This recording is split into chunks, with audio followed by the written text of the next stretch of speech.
বাংলার দুর্গাপুজো নিয়ে ভণ্ড বিজেপির ভণ্ডামি আজ চরমে।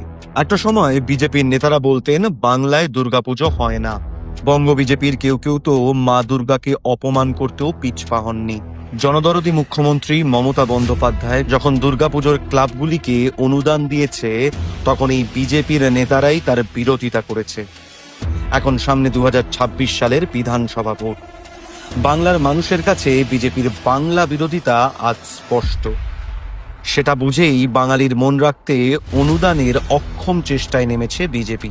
আবার দাবি জানাচ্ছে অনুদান নিলে রাখতে হবে প্রচারমন্ত্রী মোদিজির ছবি প্যান্ডেলে। দুর্গাপুজোকে কোনোদিন রাজনীতির হাতিয়ার করিনি, কিন্তু এরকম কাজ একমাত্র বিজেপি পারে। এখানেই থেমে নেই। নারী বিদ্বেষী, নারী বিরোধী বিজেপি বাংলার মায়েদের মন পেতে লাল শাড়ি উপহার দেওয়ার ঘোষণা করেছে। কিন্তু কি লাভ? যারা দুর্গাপুজো নিয়ে মিথ্যে কথা বলে, যারা নারীদের সম্মান সুরক্ষা দেয় না, তাদের এই বিচারিতা মানবে না।